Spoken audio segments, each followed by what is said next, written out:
Cumprimento os irmãos com a paz do Senhor, que Deus abençoe grandemente a vida de vocês. Estamos aí estudando aí no segundo trimestre de 2018, valores cristãos enfrentando as questões morais do nosso tempo.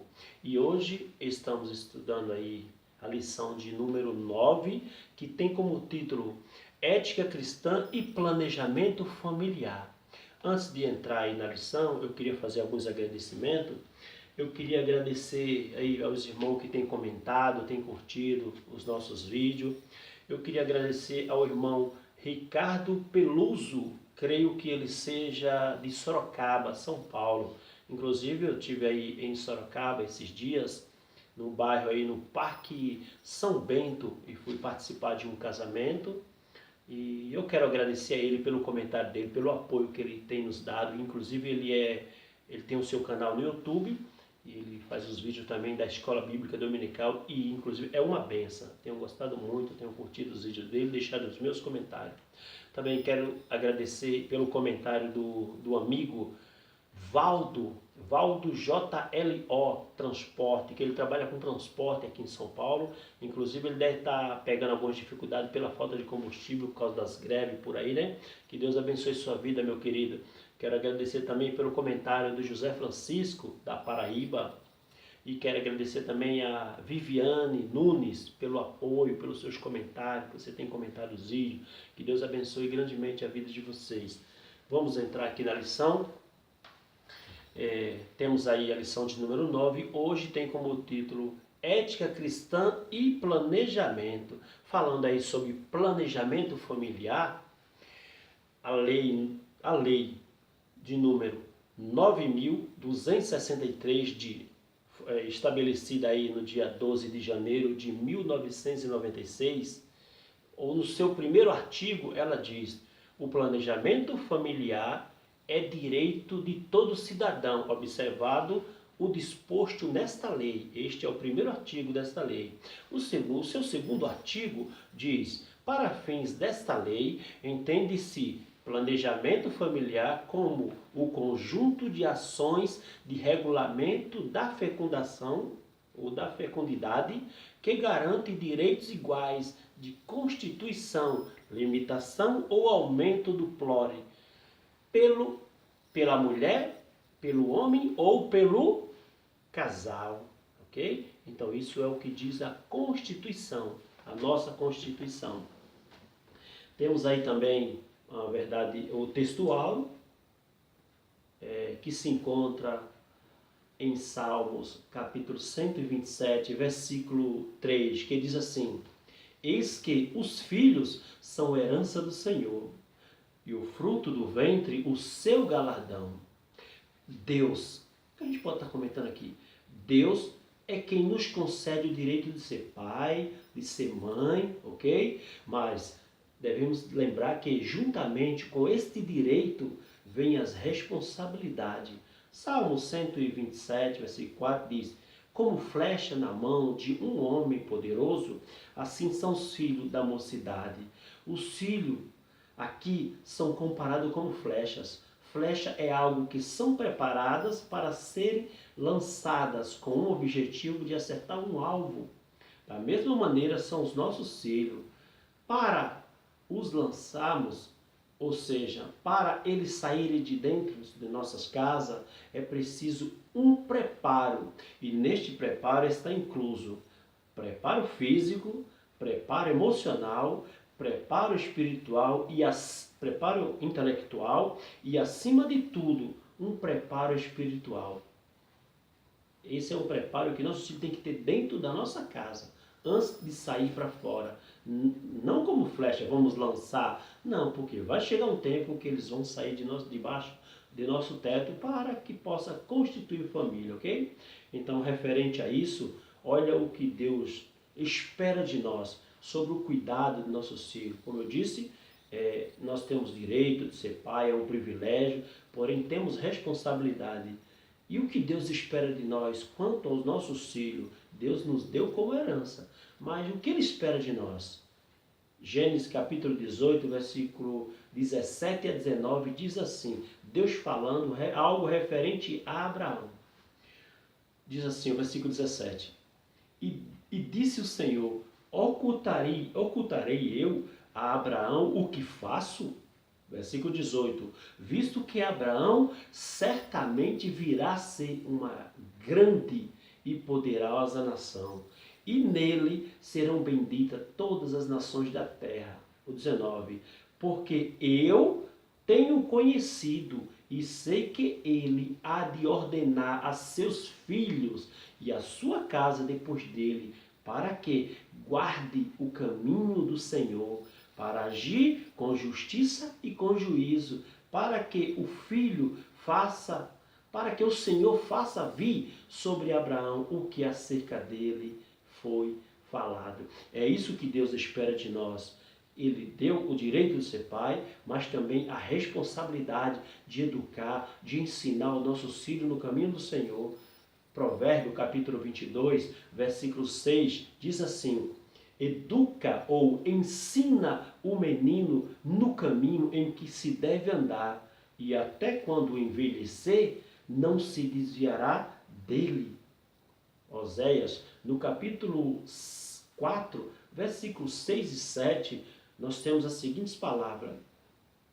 O meu povo, Deus falando, o meu povo foi destruído porque lhe faltou o conhecimento, porque tu rejeitaste o conhecimento, também eu te rejeitarei, para que não sejais sacerdote diante de mim, visto que te esqueceste da lei do teu Deus, eu também me esquecerei do teu filho. O 7.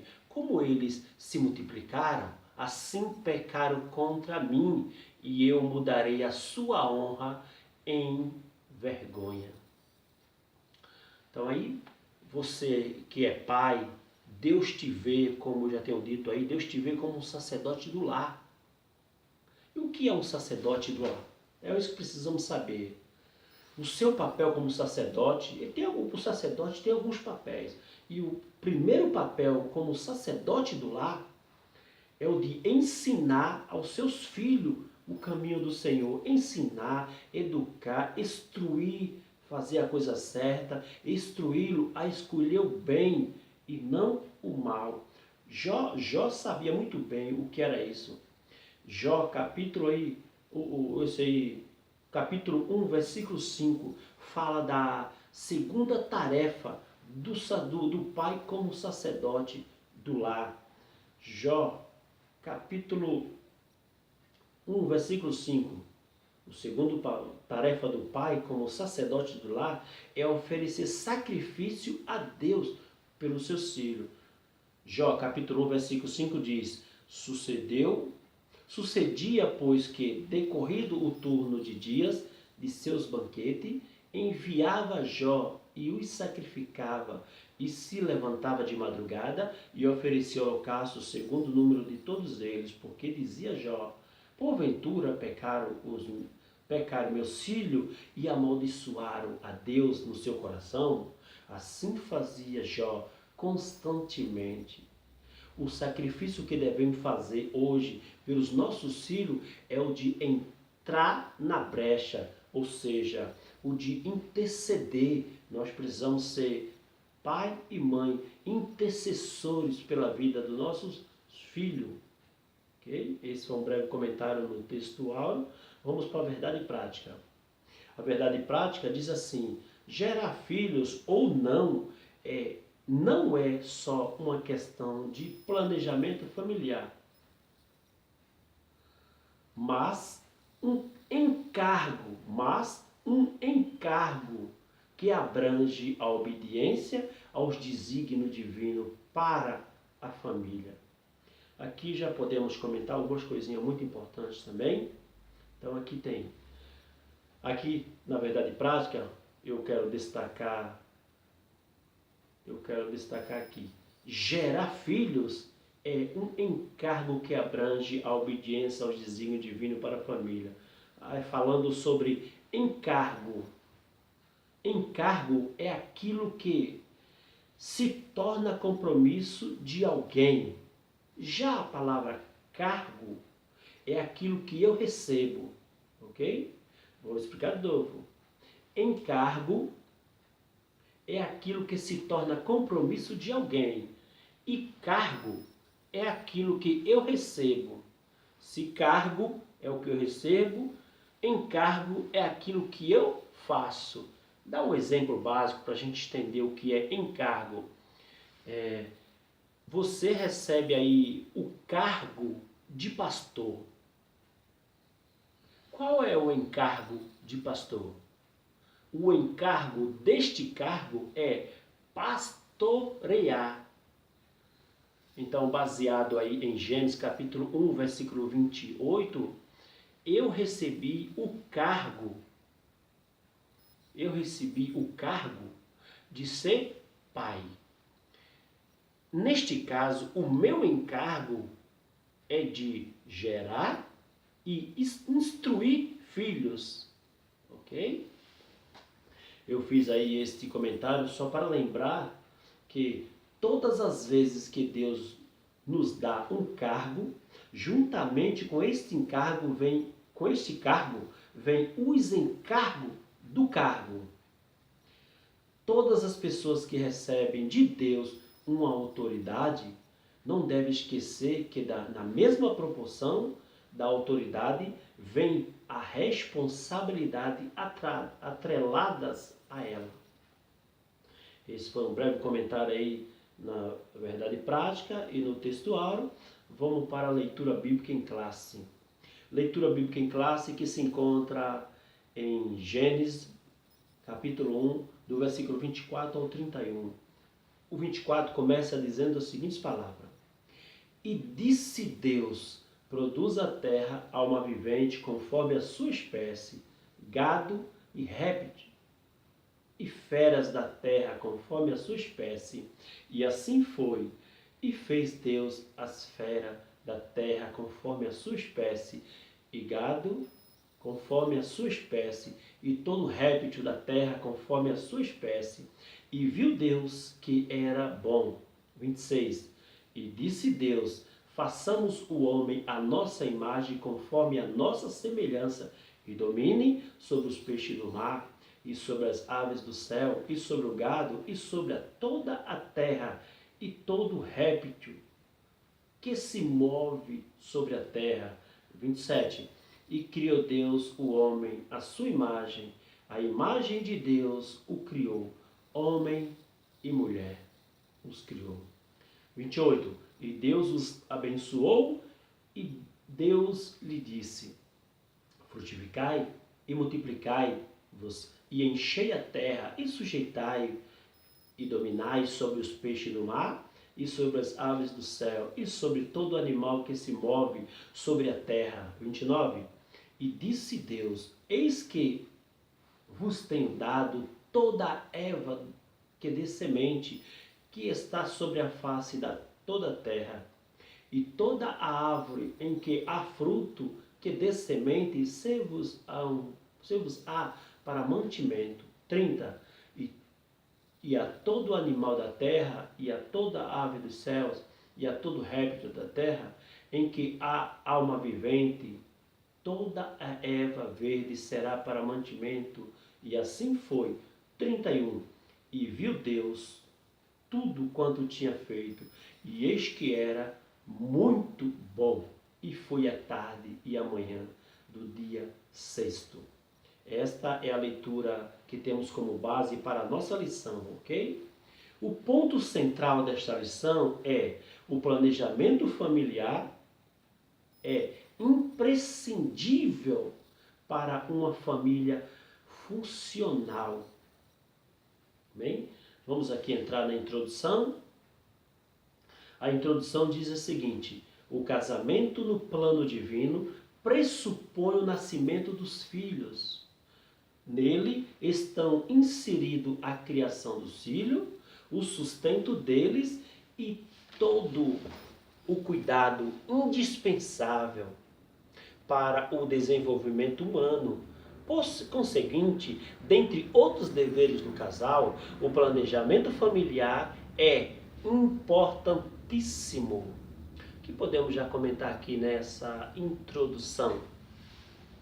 Aqui na introdução eu já quero destacar essas últimas palavras que diz: por conseguinte, dentre outros deveres do casal, o planejamento familiar é importantíssimo. Nós acreditamos que todo o casal que for fazer, tudo que o casal for fazer, ele precisa estar de acordo. O casal precisa estar em união, porque o casal precisa. Agora é uma pergunta: por que o casal ele precisa estar em união em tudo aquilo que eles decidirem fazer? Eu já tenho dito em aulas passadas que quando se é solteiro, nós usamos muito as palavras eu, meu, eu e meu. Mas quando você se casa, em muitos casos a palavra eu precisa ser trocada pela palavra nós. E a palavra meu precisa ser trocado pela palavra nossa. Estou dizendo isso porque a vida ela é feita de escolhas. E as nossas escolhas também trará consequências, seja ela positiva ou negativa, sobre a pessoa que está ao nosso lado. Por isso que todas as escolhas, todas as decisões, todo planejamento tem que haver união e concordância dos dois. Lembrando que nem toda união tem a aprovação de Deus. Se você ler aí em Atos, no capítulo 5, vemos lá que existia um casal muito unido, olha, muito unido, só que unidos na mentira. Então, todo casal precisa ser unido, mas unidos naquilo que tem a aprovação de Deus, porque tem coisa que Deus não aprova, mesmo sendo agido com união. Vocês conhecem bem a história da Torre de Babel, do capítulo 11 do livro de Gênesis. Fala de que as pessoas eram uma só, eles eram unidos, falavam a mesma língua, pensavam da mesma maneira, arquitetaram, trabalharam com uma união para construir a Torre de Babel. Só que aquilo era um projeto que Deus não aprovava.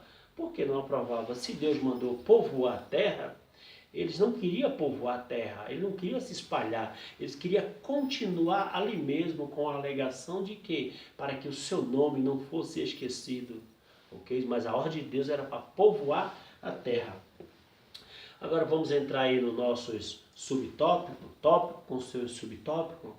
O primeiro tópico tem como título Conceito Geral de Planejamento Familiar. O primeiro tópico tem como título Conceito Geral de Planejamento Familiar. Dentro desse tópico nós temos alguns subtópicos e o objetivo desse tópico é apresentar o conceito geral do planejamento familiar. O primeiro subtópico tem como título Controle de Natalidade. Diz assim: não é planejamento familiar, mas procedimento política demográficas com o objetivo de diminuir ou até mesmo impedir o nascimento de criança. Tais medidas são adotadas pelos governos totalitários para refrear o aumento da população de um país.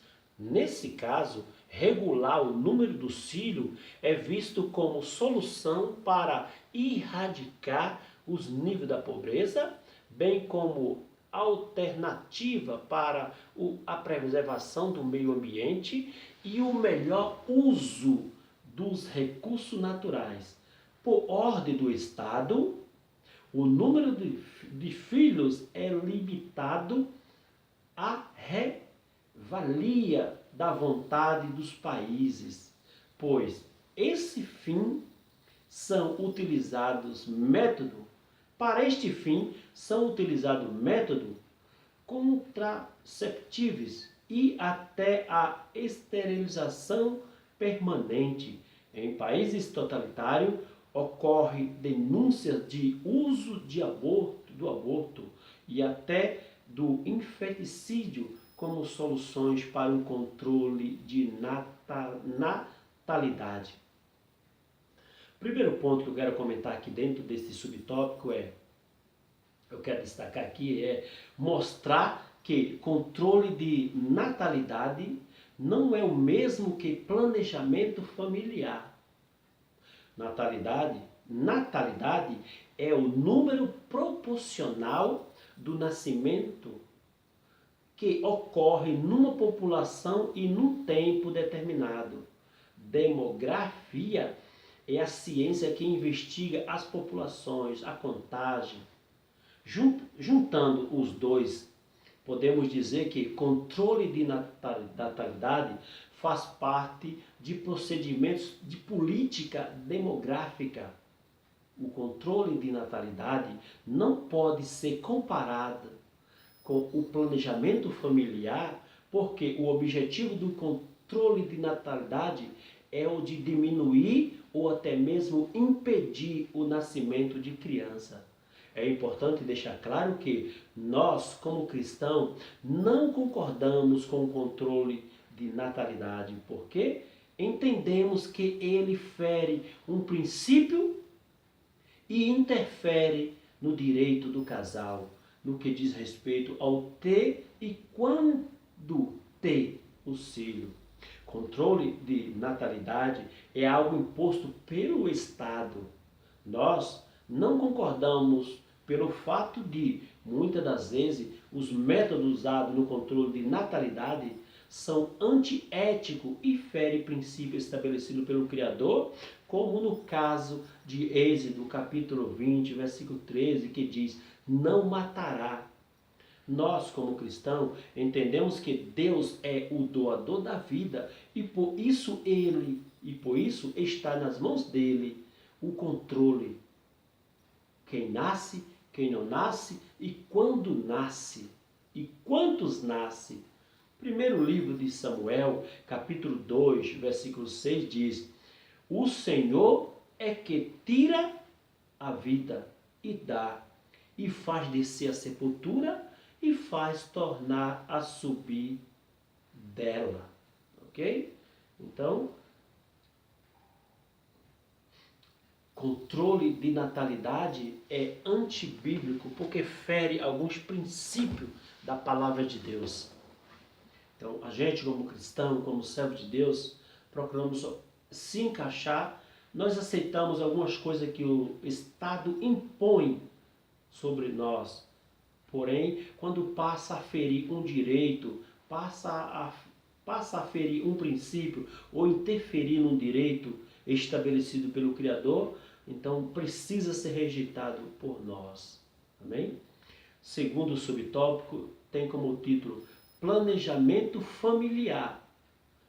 Diferente do controle de natalidade, que consiste em evitar o nascimento do filho por meio do controle estatal. A proposta do planejamento familiar é de instituir a paternidade e maternidade responsável. Trata-se de uma decisão voluntária e sensata por parte dos pais, quanto ao número de filhos que possa ter com dignidade. No planejamento familiar,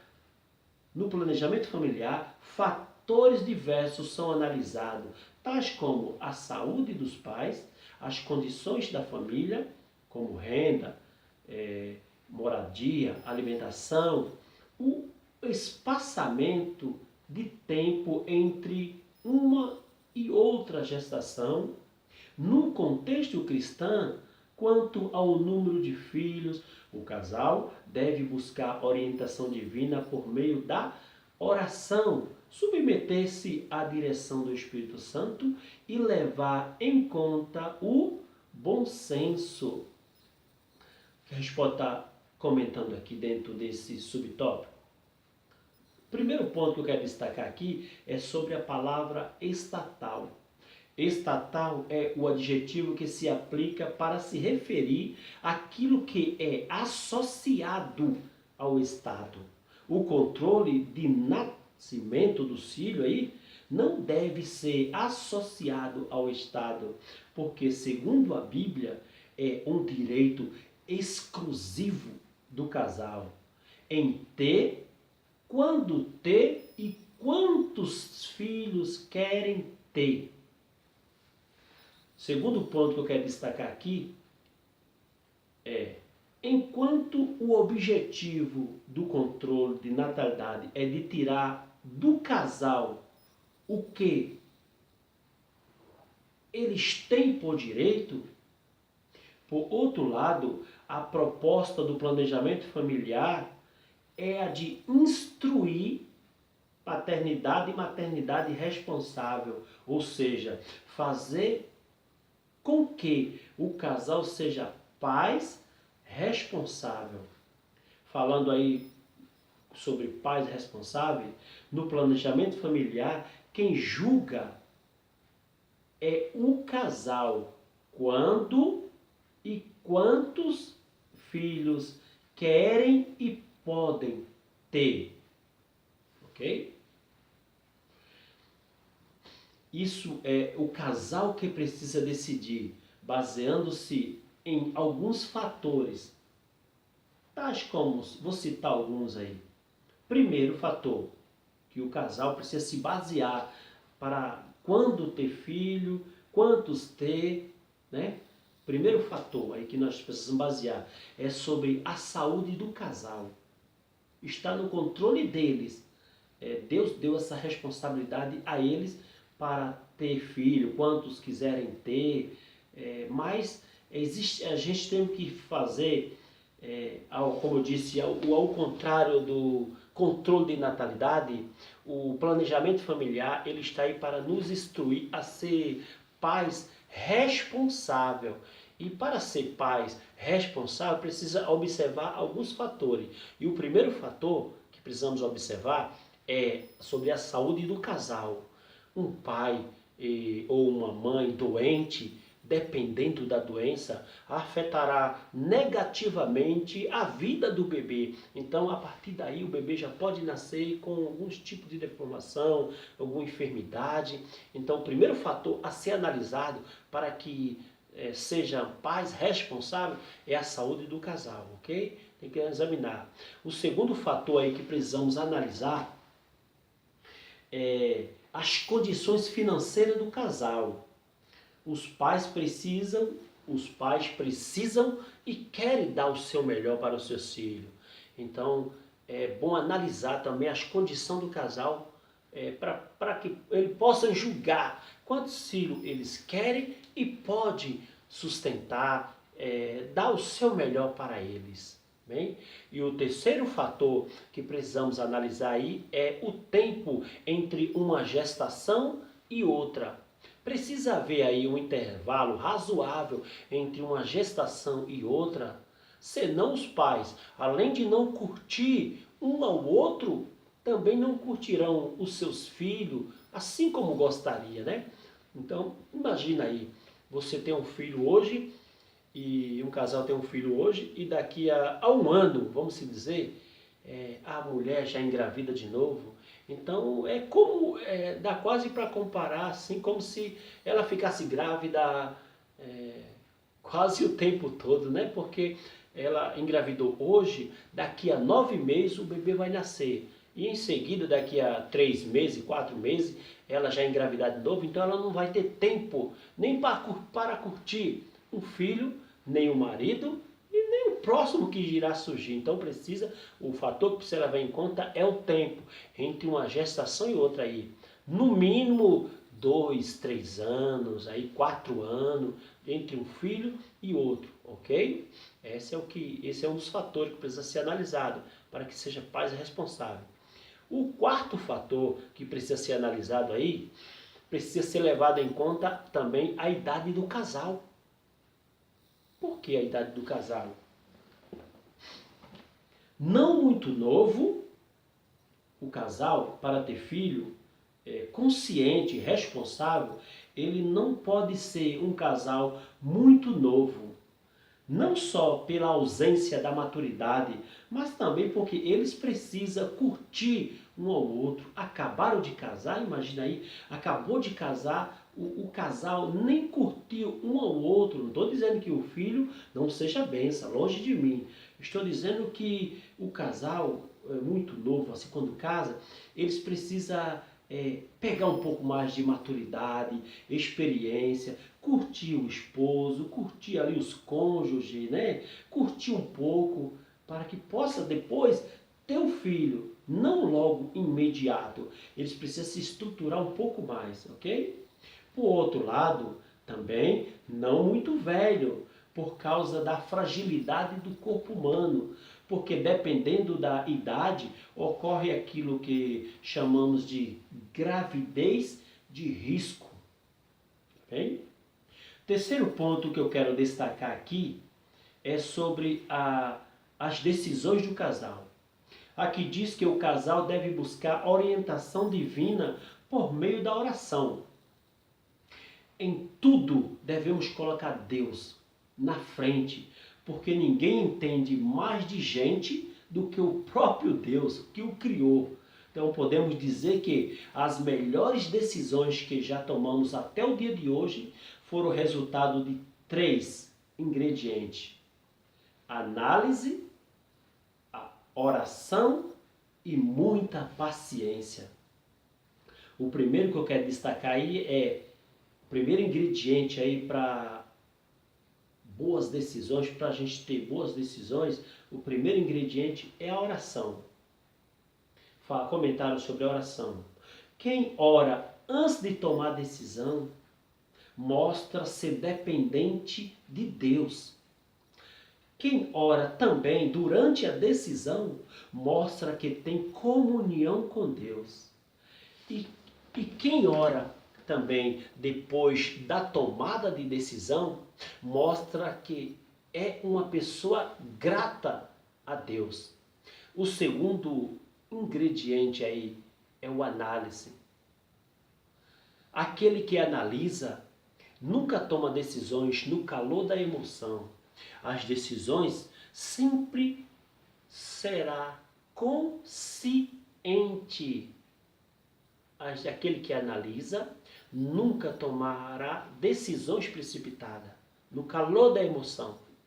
Sempre analisa antes de tomar uma decisão, porque ele sabe sobre as consequências e ele não quer ter consequências negativas, mas consequências positivas.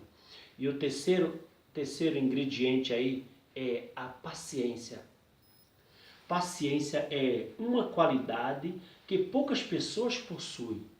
Às vezes Deus quer que estejamos no Salmo 40, versículo 1, que diz: esperei com paciência no Senhor, e Ele se inclinou para mim e ouviu o meu clamor. Às vezes Deus quer que estejamos neste Salmo, e a gente não quer, e pula para o Salmo 70, versículo 1, que diz: apressa-te, Deus, em socorrer-me. Apressa-te, Deus. Deus quer que estejamos no Salmo 40, esperei, ou seja, no momento de esperar no Senhor, ok? Então a paciência tem aqueles que esperam em Deus. Paciência só tem aqueles que realmente esperam em Deus. E esperar em Deus é algo que lhe agrada, algo que agrada a Deus. No Salmos, capítulo 147, versículo 11, diz assim: o Senhor se agrada dos que o temem e dos que espera na sua misericórdia. Okay? Então, as escolhas, as nossas melhores decisões que tomamos até o dia de hoje, elas foram resultado desses 3 ingredientes: oração, análise e paciência. Quem ora, quem analisa e quem tem paciência para esperar, esse sim tomará sábias decisões. Vamos agora entrar para o segundo tópico. O segundo tópico diz assim: o que as Escrituras dizem sobre o planejamento familiar? Antes de entrar aqui, eu quero falar aqui. O sistema mundano, o mundo ou qualquer outra coisa pode falar o que quiser. Nós ouvimos tudo isso, respeitamos, mas para nós como cristãos, o que importa mesmo é o que a Bíblia diz, o que as Escrituras diz sobre determinado assunto. E nesse contexto que estamos estudando aqui mas o que a Bíblia diz sobre o planejamento familiar, ok? Então, nesse tópico aqui, entramos no segundo tópico, e o objetivo específico desse segundo tópico é compreender que as Escrituras Sagradas dizem a respeito do planejamento familiar, ok? Então, o planejamento familiar, desde que não seja feito por meio de aborto e meios abortivos, não contraria a palavra de Deus, o planejamento familiar. Okay? Ao contrário do controle de natalidade, que quer impedir ou diminuir o nascimento, okay? Imposto pelo Estado, é estatal. Então, só repetindo, o planejamento familiar, desde que não seja feito por meio de aborto e por meio abortivo, não contraria a palavra de Deus. Primeiro subtópico tem como título: a família e a procriação da espécie. Após criar o primeiro casal, Deus o abençoou e disse: frutificai-vos e enchei a terra, e multiplicai-vos e enchei a terra. Isso você encontra em Gênesis capítulo 1, versículo 28. Nesse primeiro mandamento, o Senhor requereu a reprodução do gênero humano. Após o dilúvio, Noé e seus filhos também receberam o mesmo mandamento acerca da procriação: frutificai e multiplicai-vos e enchei a terra. Gênesis capítulo 9, versículo 1. Note que essa é uma ordem universal, guarda essa palavra. Note que essa é uma ordem universal, direcionada às gerações pré e pós-diluviana. Repare que Deus não especificou qual seria o fator multiplicador, nem quantos filhos deveriam ser gerados por cada família. Além disso, o propósito do mandamento é único. Homens e mulheres devem se reproduzir para encher a terra. O que podemos destacar aqui dentro desse subtópico? Comentar. Primeiro ponto que eu quero destacar aqui dentro desse subtópico é sobre um dos propósitos pelo qual Deus constituiu a família. Quando Deus criou o primeiro casal, Ele ordenou: frutificai e multiplicai e enchei a terra. Acabamos de ler Gênesis 1, 28. Quando aconteceu o dilúvio, Deus deu esta mesma ordem a Noé e a seus filhos, para que povoasse a terra. Gênesis 9, versículo 1. Nos dois casos, a ordem dada por Deus faz parte de um planejamento, ou seja, o planejamento aqui está na procriação da espécie dentro da família. O planejamento é este: frutificar, multiplicar e encher a terra. Porque essa é a vontade do Criador. Sabemos disso, que essa é a vontade do Criador. O segundo ponto que eu quero destacar aqui dentro desse subtópico é que Deus não especificou qual seria o fator multiplicador, nem quantos filhos deveria ser gerado por cada casal. Ou seja, o Criador não estipulou quantidade de filhos que cada casal deveria gerar, ficando assim ao critério de cada um. A ordem de Deus era simplesmente gerar filho, multiplicar e encher a terra. Então nós entendemos que o caso ali é Adão e Eva como um casal. Ele estava como um casal. Porém, como é que a gente entendemos que a ordem não foi dada para um casal, mas sim para a humanidade? Porque naquele contexto o casal representava a humanidade. Bem? Segundo subtópico. Segundo subtópico tem como título o planejamento familiar no Antigo Testamento. Na Antiga Aliança, a fertilidade era vista como uma dádiva. Eis que os filhos são herança do Senhor, e o fruto do ventre, o seu galardão. É o Salmo 127, versículo 3. Neste contexto, ter muitos filhos era sinal de benevolência ou de bondade do Altíssimo e sinônimo de fertilidade. Salmo 127, versículo 5. A esterilidade era motivo de discriminação. Primeiro livro de Samuel capítulo 1, versículo 6 e 7. Provocava também desavença entre a família. Gênesis capítulo 30, versículo 1 e 2. E era visto como vergonha ou algo vergonhoso. Gênesis capítulo 30, versículo 23. Em contraste a essa cultura, as esposas dos patriarcas foram estéreis e sofreram muito até que Deus lhe abriu a madre. Sara concebeu na velhice e gerou apenas um filho, Isaque. Gênesis capítulo 21, versículo 2. Ao casar-se durante 20 anos, Isaque orou pelo ventre de Rebeca e ela gerou 2 filhos, Jacó e Esaú. Isso você encontra em Gênesis capítulo 25, versículo 21. Raquel, a esposa amada de Jacó, após anos de espera, também concebeu apenas 2 filhos, José e Benjamim. Gênesis capítulo 35, versículo 24. Aqui, principalmente no caso dos patriarcas, podemos perceber a intervenção divina, bem como o fator de multiplicação da família de família para família. Primeiro ponto que eu quero destacar aqui dentro desse subtópico é sobre o planejamento familiar no Antigo Testamento. Na geração passada, o qual nos mostra o Antigo Testamento, ter muitos filhos era sinal de bondade do Altíssimo, era sinônimo de felicidade e causava sensação de segurança para o futuro.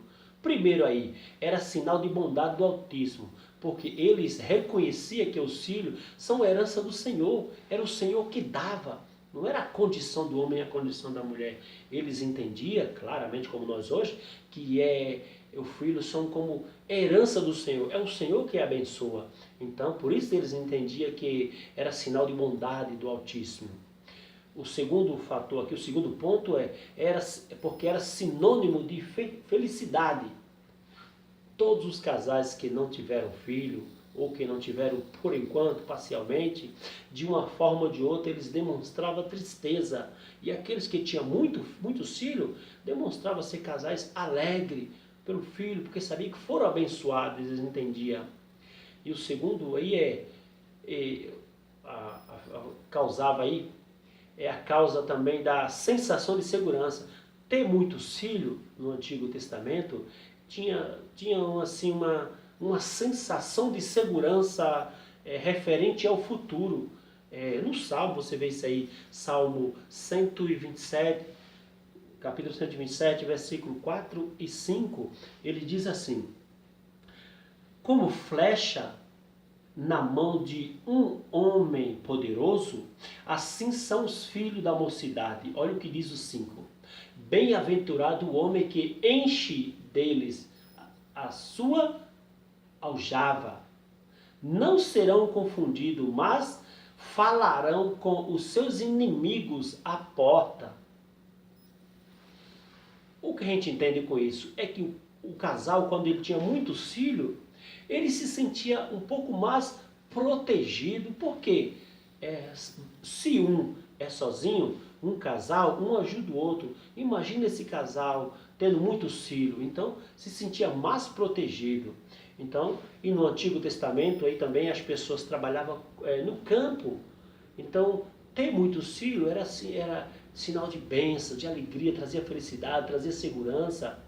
Então, no Antigo Testamento, a maioria das pessoas trabalhava com plantação, trabalhava no campo, com gado, trabalhava na lavoura. E ter um número de filhos aí, um maior número de filhos, significava mais mão de obra, mais pessoas ajudando no sustento da família, ok? Então, o segundo ponto que eu quero comentar aqui dentro, eu quero destacar, é que no Antigo Testamento a fertilidade era vista como uma dádiva de Deus. Já a esterilidade era motivo de discriminação. Essa passagem aí de primeiro livro de Samuel, falamos da fertilidade, agora da esterilidade, ok? Que é a pessoa quando não pode, é estéril, não pode ter filho.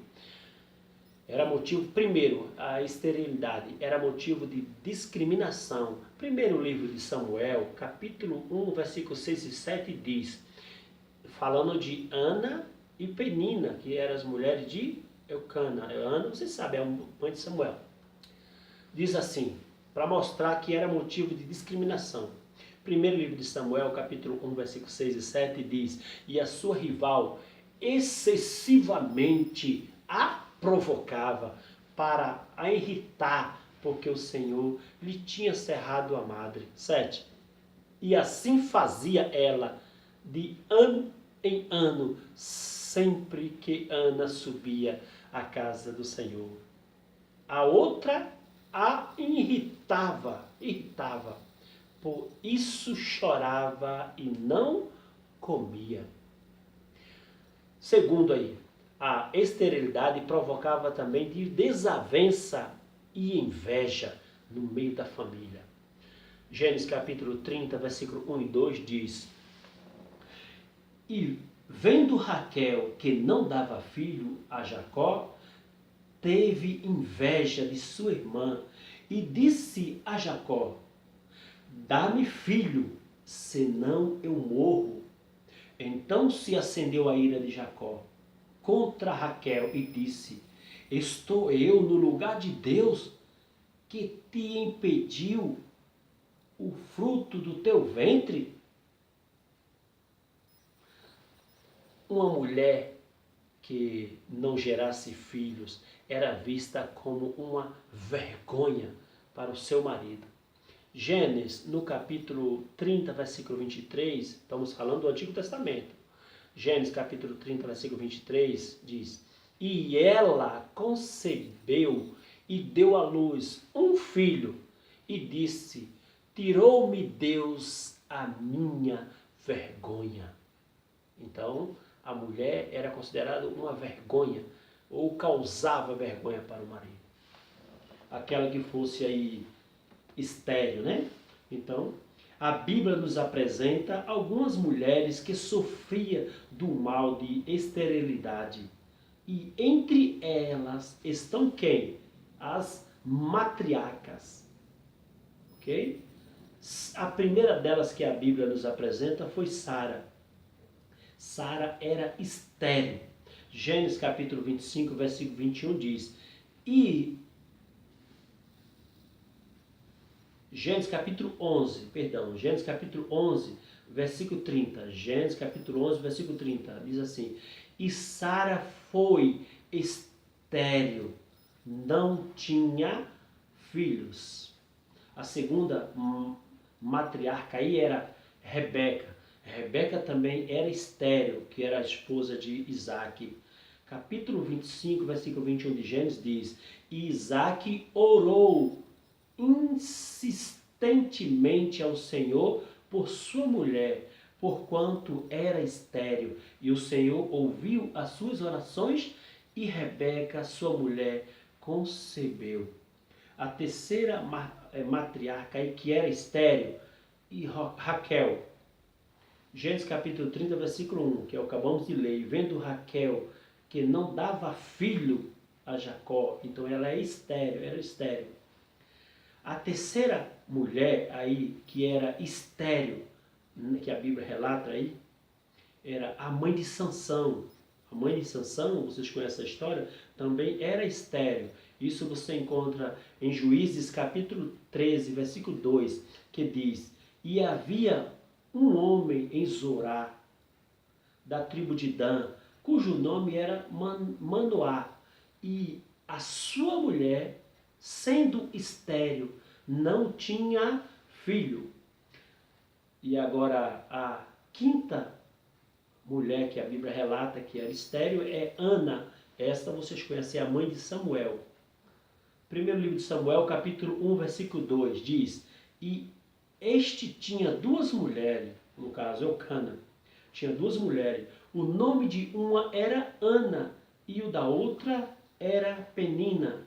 E Penina tinha filhos, porém Ana não os tinha. Aqui então, baseado no que lemos na Bíblia, a madre destas mulheres foram abertas através do poder da oração. Vemos aí que era uma vergonha, tanto para ela, quanto para o marido, quanto na família, de uma maneira geral, uma mulher ser estéril. Vemos também aqui dentro desse tópico, desse subtópico, que uma mulher fértil era a alegria da casa, era prazerosa para o marido. Okay? Então, lembrando, deixando bem claro que mesmo sendo estéril, essas mulheres no Antigo Testamento tiveram suas madres abertas pelo poder da oração. Vemos aí Ana orou, fez voto, vemos aí Abraão orando, vemos aí Jacó orando, vemos aí Isaac orando incessantemente por sua esposa, e Deus ouviu a oração e abriu a madre, ok? Vamos lá para o terceiro subtópico. Terceiro subtópico tem como título: o planejamento familiar no Novo Testamento. Falamos do Antigo Testamento, agora no Novo Testamento. Na Nova Aliança, a fertilidade também era exaltada. Ao visitar Maria e anunciar a sua gravidez, o anjo lhe disse: Salve, agraciada, o Senhor é contigo, bendita és tu entre as mulheres. Lucas 1:28. Na mesma ocasião, ao contar para Maria acerca da gravidez de Isabel, o anjo enfatizou: tua prima concebeu um filho em sua velhice, e é este o 6º mês para aquela que era chamada estéril. Lucas 1:36. Isabel gerou um filho, um único filho, João. Lucas 1:59-60. E Maria, após o nascimento de Jesus, gerou ao menos 4 filhos e 2 filhas. Mateus 13:56-57. Repare que em ambos os casos, a intervenção divina, bem como a diferença no fator de multiplicação de uma casa para outra. Primeiro ponto que eu quero destacar aqui é: na Nova Aliança ou no Novo Testamento, a fertilidade também era exaltada, engrandecida. Falando aqui sobre Maria, após o nascimento de Jesus, ela gerou ao menos 6 filhos, ou seja, 4 filhos e 2 filhas. Mateus, no Evangelho segundo escreveu Mateus, capítulo 13, versículos 55 e 56, nós temos as seguintes palavras: não é este o filho do carpinteiro? E não se chama sua mãe Maria? E seus irmãos Tiago, José, Simão e Judas? E não estão entre nós as suas irmãs? De onde lhe veio, pois, tudo isso? Fiz questão de ler esta referência bíblica, porque existe aqueles que acreditam que após o nascimento de Jesus, Maria voltou a ser virgem novamente. E essa referência de Mateus 13, 55 e 56 comprova realmente que ela não voltou a ser virgem, mas antes ela teve mais filho, até porque a ordem do anjo, a ordem de Deus através do anjo para José é que não tocasse em Maria, ou seja, não tivesse relações sexuais com Maria antes que Jesus nascesse, ok? Então, por isso que eu fiz questão de ler estas passagens.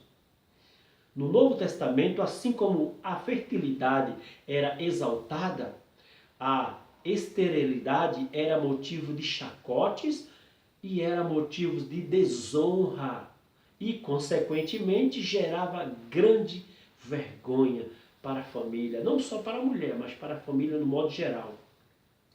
No Evangelho segundo escreveu Lucas, capítulo 1, versículo 24 e 25, diz o seguinte: E depois daqueles dias, Isabel, sua mulher, concebeu e por 5 meses se ocultou, dizendo: Assim me fez o Senhor nos dias em que atentou em mim para destruir o meu opróbrio entre os homens. Opróbrio é vergonha, é uma desonra. Então, o segundo ponto que eu quero destacar aqui dentro desse subtópico é sobre a quantidade de filhos. Aqui Maria gerou no mínimo 6 filhos, né? 6, no mínimo 6 filhos. Vemos aí 4 homens e no mínimo 2 mulheres, porque está no plural quando se refere a mulher. Então, no mínimo, ok?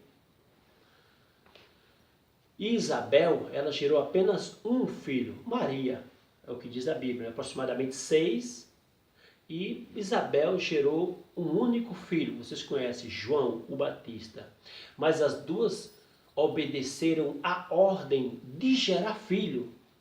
Deus abençoou e disse, frutificai, multiplicai e enchei a terra.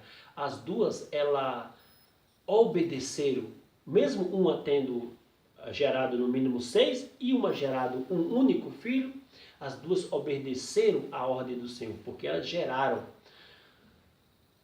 E então as duas foram abençoadas por Deus. Da mesma maneira que uma foi que gerou um filho só, a que gerou aproximadamente 6 foi abençoada da mesma maneira, porque elas cumpriram o mandamento do Senhor, a ordem, obedeceram a ordem que o Senhor tinha dado de gerar, porque a ordem era para gerar. Terceiro e último tópico, para findar esta lição, concluímos aqui. Terceiro tópico tem como título Ética Cristã e o Limite do Número de Filhos. Lembrando que o objetivo específico deste tópico é discutir a ética cristã e o limite de número de filhos, ok? Nós temos aí 2 subtópicos. O primeiro subtópico tem como título A Questão do Fator de Multiplicação. Quem se opõe ao planejamento familiar considera a limitação de número de filhos uma desobediência ao mandamento de procriação, alegando que está em Gênesis capítulo 1, versículo 28. Por isso, ensina que a mulher deve gerar filhos indefinitivamente. Contrariando essa ideia, a mulher não é fértil todos os dias. O Criador agraciou a mulher com apenas 3 dias fértil a cada mês, indicando que ela não tem o dever de gerar filhos a vida toda. Deus não estipulou qual deveria ser o número de filhos.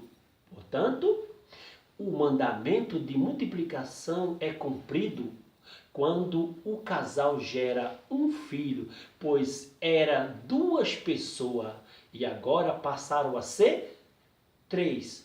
Deve-se também entender que a ordem de procriação é geral e não específico. Ou seja, Deus ordenou a reprodução da raça humana, não a reprodução de cada pessoa. Do contrário, os solteiros e as viúvas e os eunucos e os E as pessoas casadas que são estéril estaria em pecado, ou seja, em desobediência. E se fosse pecado não procriar, até a privação sexual voluntária autorizada nas Escrituras estaria em contradição. Ou em contradição. 1 Coríntios 7:5.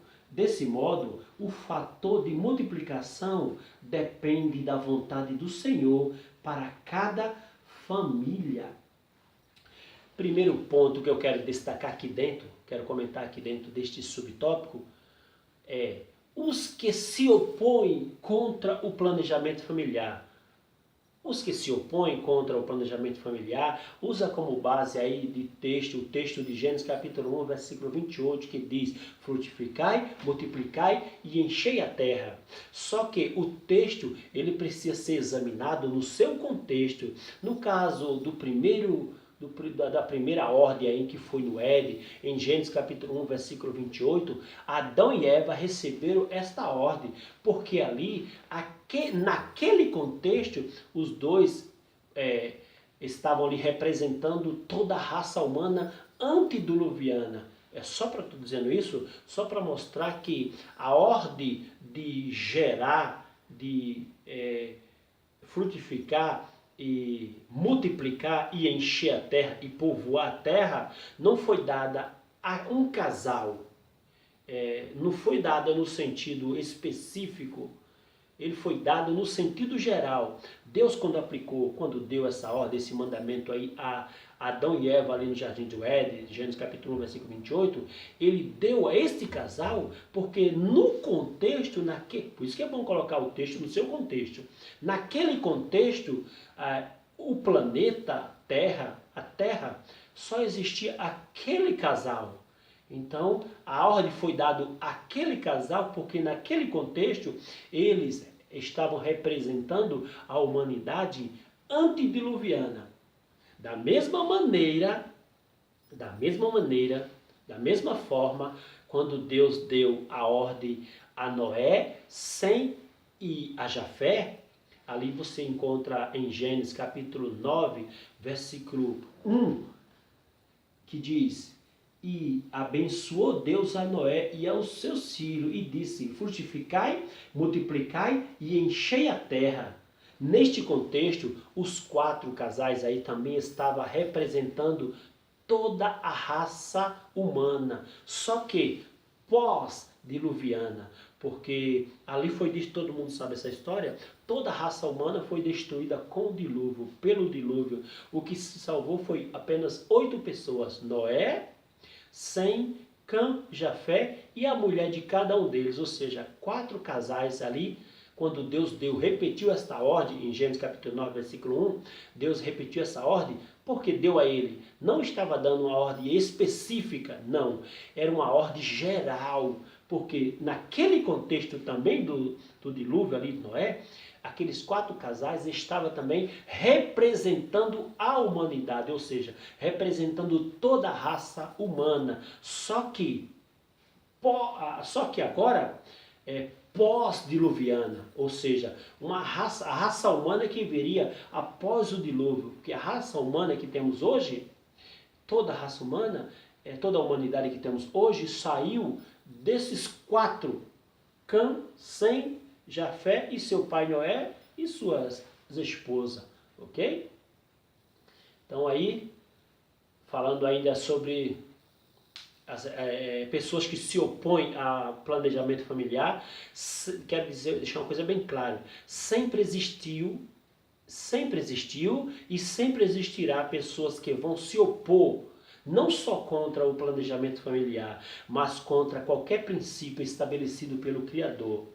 Mas Cristo ainda tem uma igreja aqui na terra que também se posiciona contra os falsos ensinamentos. No primeiro século da igreja, Cristo pôde contar com o apóstolo Paulo para refutar qualquer tipo de ensinamento. Isso você pode encontrar em Atos capítulo 13, versículo 9 e 10, que diz a seguinte palavra: Todavia Saulo, que também se chamava Paulo, cheio do Espírito Santo e fixando os olhos nele, disse: Ó filho do diabo, cheio de todo engano e de toda malícia, inimigo de toda justiça, não cessarás de perturbar os retos caminhos do Senhor? No primeiro século, Paulo refutou o falso ensinamento. E hoje, neste século, será que Jesus pode contar comigo e com você? Jesus disse que a igreja é como ovelha no meio dos lobos. Mateus capítulo 10, versículo 16, diz a seguinte palavra de Jesus: Eis que vos envio como ovelhas ao meio de lobos, portanto sede prudente como as serpentes e inofensível como as pombas.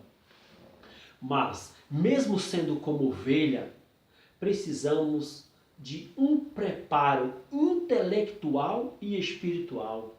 Segundo a carta de Paulo a Timóteo, capítulo 2, versículo 15 diz: para nós, isso é um preparo para nós.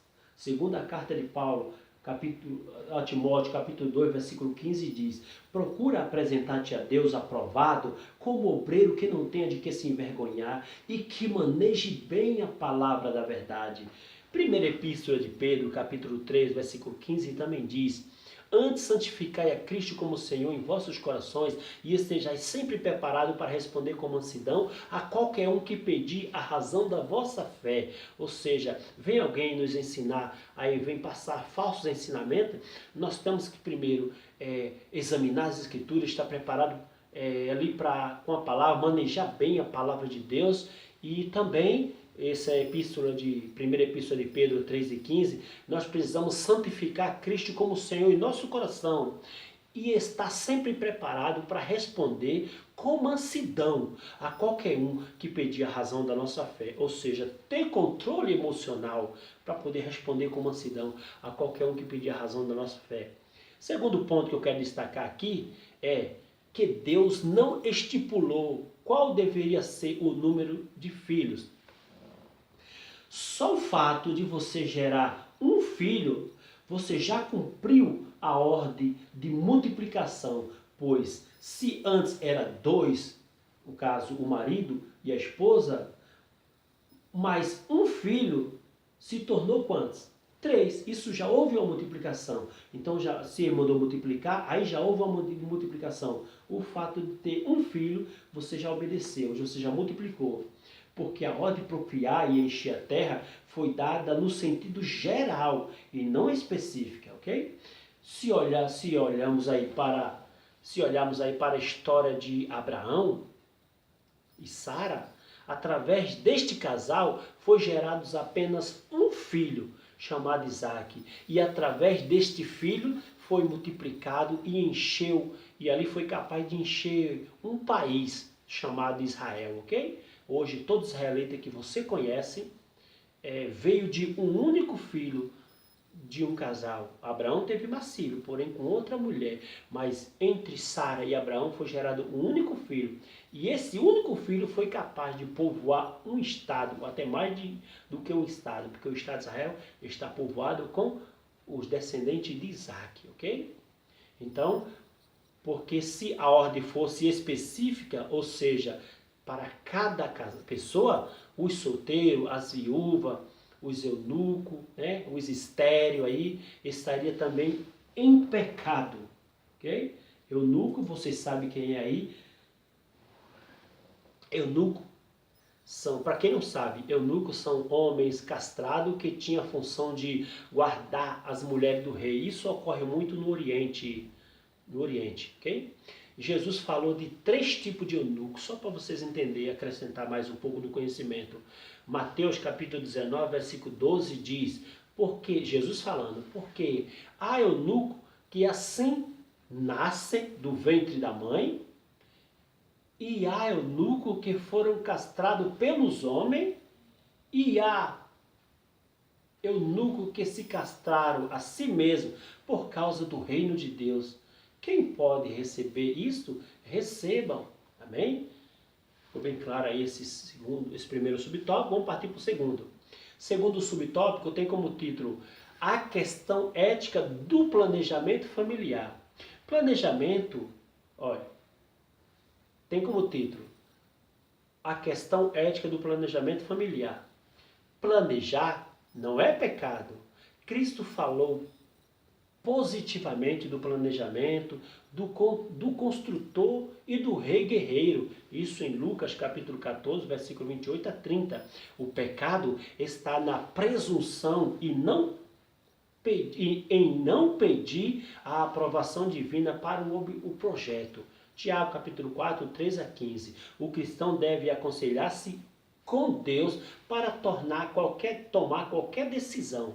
Tiago 1,5 e João 5,14. Nossas motivações devem ser apresentadas ao Senhor em oração e deve ser desprovida de vaidade e de egoísmo. Tiago capítulo 4, versículo 2 e 3. É vaidade a mulher não querer procriar para não alterar a beleza do corpo, bem como é egoísmo do homem não gerar filho para fugir da responsabilidade. No entanto, postergar o nascimento do filho até que se possa cuidar melhor da família, limitar o número dos filhos para que se possa criá-lo com dignidade e espaçar o tempo de nascimento entre um e outro filho para melhor acolher mais uma criança. Não são pecado, pois as Escrituras ensinam que o homem deve cuidar bem da sua família. 1 Timóteo 5,8. Para tanto, sempre se faz necessário consultar a vontade soberana do Senhor em tudo. Mateus 6 e 10. Primeiro ponto que eu quero destacar aqui dentro desse subtópico é mostrar que planejar não é pecado. Provérbios, capítulo 16, do 1 ao 3, diz assim: do homem são as preparações, ou seja, os planejamentos do coração, mas do Senhor a resposta da língua. Todos os caminhos do homem são puros aos seus olhos, mas o Senhor pesa o espírito. Confia no Senhor as tuas obras e teus pensamentos serão estabelecidos. Ou seja, teus pensamentos serão estabelecidos tem o significado de aquele que confia no Senhor terá os seus planos concretizados. Quando estamos falando aí de planejamento, como estamos falando de planejamento familiar, estamos falando de recém-casados. Estamos falando muitas das vezes de pessoas inexperientes nesta área, ok? Pessoas inexperientes nesta área. Você que é pai, você que é mãe, você que é pastor, ou que exerce aí uma posição de liderança em alguma área, precisa aconselhar os demais no planejamento familiar. O sábio Salomão deixou bem claro o valor de um conselho aí. Então é muito importante você que tem um pouco mais de experiência, você que já é casado há um bom tempo, já constituiu família, aconselhar os recém-casados, ou aquelas pessoas que estão namorando, ou que estão no processo de noivo aí, né? Porque eu disse em aulas passadas que aí existe 3 planos, é o plano do namoro, o plano do noivado e o plano do casamento. E você que tem um pouco mais de experiência, aconselhe esse tipo de pessoa. Salomão falou bem, o sábio Salomão explicou bem o valor de um conselho. Provérbio capítulo 15, versículo 22, diz as seguintes palavras: Quando não há conselho, os planos se dispersam, mas havendo muitos conselhos, ele se afirma. Provérbio 15, 22. Segundo ponto que eu quero dizer, então, aconselhe, você que tem experiência, aconselhe os jovens, os recém-casados, para que eles possam planejar, ter um plano familiar, para que possa edificar a sua casa. Amém? Segundo ponto que eu quero destacar aqui dentro desse subtópico, é que o que é pecado no planejamento. Segundo ponto que eu quero destacar aqui dentro é sobre o que é pecado no planejamento. Nós estamos falando de planejamento familiar. Falamos agora o que não é pecado e agora o que é pecado dentro do planejamento familiar. Aqui diz que o pecado está na presunção em não pedir a aprovação divina para o projeto. Tiago, a carta de Tiago, no capítulo 4, versículo 13 a 15, diz: Eia agora vós, que dizei, hoje ou amanhã iremos a tal cidade, e lá passaremos um ano, e contrataremos e ganharemos. Digo-vos que não sabeis o que acontecerá amanhã, porque que é a vossa vida? É um vapor que aparece um pouco e depois se desvanece. Em lugar do que devereis dizer, se o Senhor quiser, se vivemos, faremos isto ou aquilo. Então, temos que colocar Deus sempre em nossos projetos, em nossos planos. O cristão precisa primeiramente consultar Deus antes de tomar qualquer decisão. O rei Davi, era uma pessoa que consultava a Deus. Isso você vê no primeiro livro de Samuel, capítulo 23, versículo 4, diz as seguintes palavras: Então Davi tornou a consultar ao Senhor, e o Senhor lhe respondeu e disse: Levanta-te e desce aquela, porque te dou o filisteu na tua mão. Ou seja, está dizendo que Davi tornou a consultar o Senhor, sinal que antes ele tinha consultado, ok? Então Davi era um homem que consultava. Tem outro rei também, um que consultava, em tudo que ia fazer, consultava ao Senhor. Foi o rei Josafá. Ele era uma pessoa que consultava a Deus. Primeiro livro dos Reis, capítulo 22, versículo 7 diz: Disse Josafá, não há aqui ainda algum profeta do Senhor, o qual possamos consultar? Ou seja, o rei Acabe sempre quis fazer do seu jeito. E Josafá, antes de agir, antes de ajudar, antes de ir para a guerra, queria consultar o Senhor. Então precisamos consultar Deus, tanto pelo fato de sermos dependentes dele e também para que evitemos consequências advindas das nossas decisões precipitadas, ok? Então Abraão sentiu na pele essas consequências. Abraão tomou Agar por mulher sem consultar Deus. Isso você vê aí, Gênesis capítulo 16, versículo 3, que diz o seguinte: Assim tomou Sara, mulher de Abraão, a Agar, egípcia, sua serva, e deu-a por mulher a Abraão, o seu marido, a fim de 10 anos que Abraão habitou na terra de Canaã. Ou seja, Sara deu a Agar a Abraão, e Abraão, sem consultar Deus, entrou a ela, tomou ela por mulher, teve filho. E teve grandes consequências, ok? Ele só foi consultar Deus quando vieram as consequências sobre sua vida. Isso você vê em Gênesis capítulo 21, versículo 9 a 12, que diz: E viu Sara que o filho de Agar, a egípcia, o qual tinha dado a Abraão, zombava, e disse a Abraão: Põe fora esta serva e o seu filho, porque o filho desta serva não herdará com Isaque, meu filho. E pareceu esta palavra muito má aos olhos de Abraão, por causa do seu filho. Porém, Deus disse a Abraão: Não te pareça mal aos teus olhos acerca do moço e acerca da tua serva. Em tudo o que Sara te diz, ouve a sua mulher, porque em Isaque será chamada a tua descendência. Ok? Então era para Abraão ter consultado a Deus antes de entrar a serva. Então é Deus que nos dá sabedoria para tomadas de decisões certas e na hora certa. É Deus que nos dá essa sabedoria. Tiago, capítulo 1, versículo 5 diz: E se alguns de vós têm falta de sabedoria, peça a Deus que a todos dá liberalmente e não lança em rosto. O terceiro ponto a ser destacado aqui é sobre a motivação. As motivações, ok? As motivações a quais nos leva a não querer ter filho, a não querer procriar. Quais são as motivações?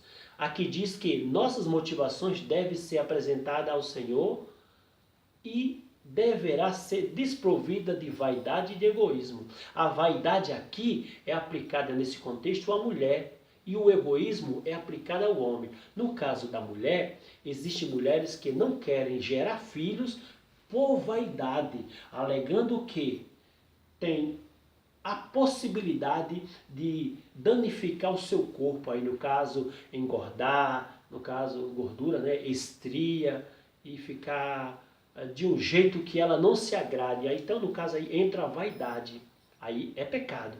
No caso do homem, muitos são motivados pelo egoísmo, porque não querem gerar filhos e com isso fugir das responsabilidades de pai. Tanto no caso da vaidade, quanto no caso do egoísmo, colocado aí como impedimento para que não venha gerar filhos, as duas motivações são pecado, ok? Falamos primeiro aí da motivação de não gerar filho, que não é pecado, e da motivação de gerar, também de não gerar filho, que é pecado. Exemplo, eu não quero gerar filho hoje, porque eu acabei de casar, estou dando só um tempo, não é pecado. Bom, eu não quero gerar filho agora por enquanto, porque eu estou examinando o fator, de repente o casal está doente, isso não é pecado. Eu não quero gerar muitos filhos, porque eu quero um intervalo, porque entre um filho e outro, para que eu possa curtir a esposa ou curtir os filhos, isso não é pecado. Pecado é eu colocar como impedimento a vaidade ou o egoísmo. Vaidade porque pensando que vai danificar meu corpo, eu gerar filho. Ou tanto para o homem, pecado, no caso aí de egoísmo, porque eu entendo que eu vou ter, sem gerar filho, eu vou estar fugindo da responsabilidade, assumir a responsabilidade de pai, ter despesa, ouvir filho chorando, e por isso eu ser motivado por essas questões, aí sim se torna um pecado, porque Deus nos mandou gerar filho. Gerar de uma maneira geral, não foi específica, ok? Concluímos esta lição dizendo: o homem não peca pela simples limitação ou espaçamento do nascimento de seus filhos. Ele comete pecado quando suas motivações são presunçosas e utilitarista. O cristão que consulta ao Senhor e aceita a vontade divina na limitação do número de seus filhos, é abençoado em toda a esfera na sua família. Salmo 128, do 1 ao 6. Todavia, ele rejeita por completo o aborto e os meios abortivos no planejamento familiar. Que Deus abençoe grandemente a vida de vocês. Se vocês gostaram desse vídeo, não esqueça de deixar o seu comentário e o seu joinha. Que Deus abençoe em nome de Jesus e até a próxima aula, que terá como título aí, fala muito sobre finança. É uma aula muito importante, ok? Aí, aula do número 10, terá como título Ética Cristã e Vida Financeira. Que Deus abençoe grandemente a vida de vocês.